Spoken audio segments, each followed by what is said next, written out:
नमस्कार। फाइनेंशियल बकवास में आपका स्वागत है।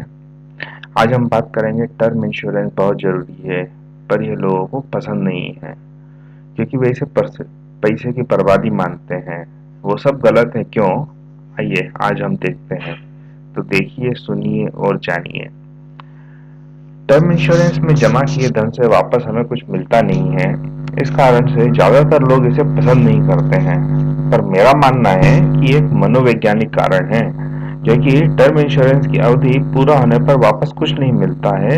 और तो और अगर अवधि पूर्ण होने के बाद अगर वो पैसा मिल भी जाए तो कोई बहुत ज़्यादा फर्क नहीं पड़ता है।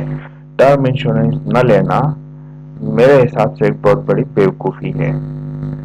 अब बात करेंगे कि लोगों की समस्या क्या है, कि वे टर्म इंश्योरेंस क्यों लेना नहीं चाहते हैं। तो भारत में टर्म इंश्योरेंस इसलिए पसंद नहीं है क्योंकि अगर टर्म इंश्योरेंस की पूरी अवधि में इंश्योर्ड पर्सन यानी कि बीमित व्यक्ति को कुछ नहीं होता है तो जितने भी बीमा की किस्त उन लोगों ने भरी है वह फालतू की गई। इसका उन्हें कोई फायदा नहीं हुआ। वास्तविकता में ये लोग टर्म इंश्योरेंस के महत्व को नहीं समझते हैं। अब हम इसे दूसरे तरीके से देखते हैं। मान लीजिए कि टर्म इंश्योरेंस की जमा किस्तें अवधि समाप्त होने के बाद मिल जाती हैं। हम एक सामान्य परिवार के मामले का अध्ययन करते हैं। मैं बताता हूँ एक उदाहरण देकर कि एक तुषार जो नाम का बंदा है, वो 28 साल का है और उसकी बस अभी शादी हुई है।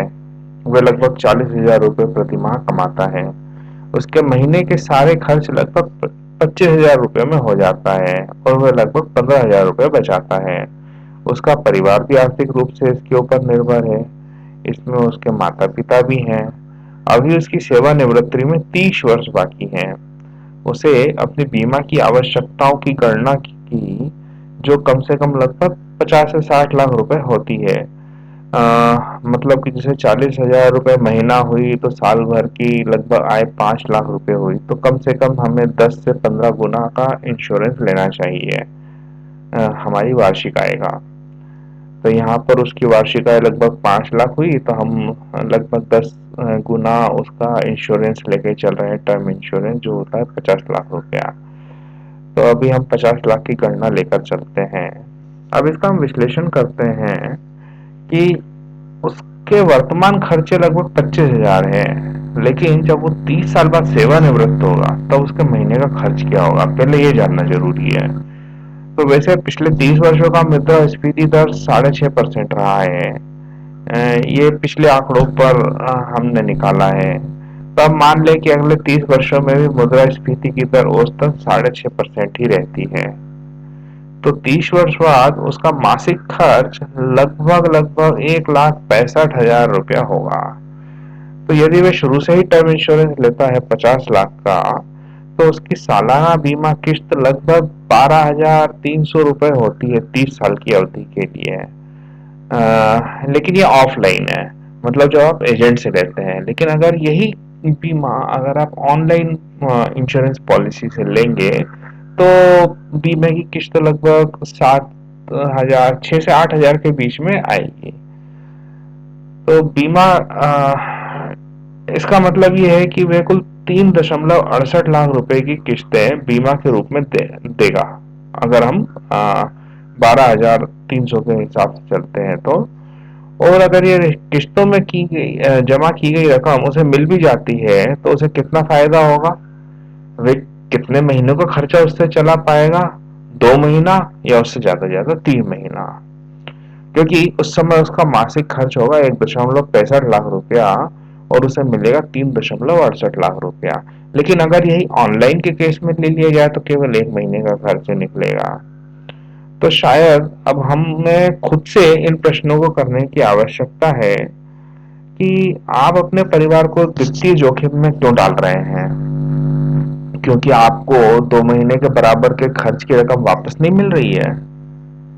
दूसरी चीज, एक छोटी सी रकम जो आपकी अवधि पूर्ण होने के बाद नहीं मिलेगी, उसके लिए अपने परिवार को जोखिम में डालने का बचपना कर रहे हैं। क्या आप नहीं सोचते हैं कि आप टर्म इंश्योरेंस को गलत नजरिए से देख रहे हैं?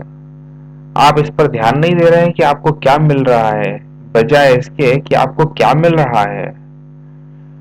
तो हमारे पास बीमा किस्त वापसी वाले बीमा पहले से ही है, पर वो किसी बेवकूफी से कम भी नहीं है। क्योंकि ये बीमा आम आदमी के कमजोरी का फायदा उठाते हुए बनाए गए हैं, और उनके लिए जो लोग टर्म इंश्योरेंस को पैसे की बर्बादी मानते हैं, क्योंकि इसमें अवधि पूर्ण होने के बाद रकम वापस नहीं मिलती है। भारत में लोगों के द्वारा टर्म इंश्योरेंस पसंद न होने के कारणों पर बात करते हैं। तो पहला कारण है, अधिकतर लोग केवल स्पष्ट रूप से आंकड़ों पर ध्यान केंद्रित करते हैं, जैसे कि उन्हें बीमा किस्त में जमा रकम वापस नहीं मिलेगी, या अगर उन्हें कुछ नहीं हुआ तो पैसे की बर्बादी होगी। लेकिन वे टर्म इंश्योरेंस के इंटरनल बेनिफिट्स यानी आंतरिक फायदों को सोच ही नहीं पाते हैं। हम धन के साथ बहुत भावुक होते हैं। अ, हम इस बात पर अपना ध्यान लगाते हैं कि हमारा धन बढ़ता रहे, पर बाद में वह वापस भी मिल जाए हमें। जबकि हम ये नहीं सोचते कि वही धन हमारी जिंदगी को कितनी सुरक्षा प्रदान कर रहा है, हमारे परिवार को सपोर्ट दे रहा है। अधिकांश लोग सोचते हैं कि मरने की संभावनाएं बहुत कम होती हैं। औसतन लोगों की उम्र लंबी होती है, पर यह फिर से एक बेवकूफाना सोच है। हम बुरी स्थिति की कल्पना करना ही नहीं चाहते, इसलिए हम इस ओर ध्यान ही नहीं देते हैं। तो इसका निष्कर्ष ये है कि जिंदगी में बहुत सारी बातें ध्यान ही नहीं देते हैं। हम बहुत सारी बातों पर ध्यान नहीं देते, जैसे कि स्वास्थ्य, खुशी के पल, प्रकृति, अपनों के साथ बिताया गया समय, जो कि सबसे सुंदर है और जिंदगी की सच्चाई भी है। टर्म इंश्योरेंस व्यक्तिगत वित्त क्षेत्र के समान ही है, बस जरूरत है तो अपना ध्यान कि आप क्या खो रहे हैं से आप क्या पा रहे हैं पर केंद्रित करने की। आप एक बार टर्म इंश्योरेंस लेंगे तो आपकी जिंदगी और सुंदर हो जाएगी। धन्यवाद।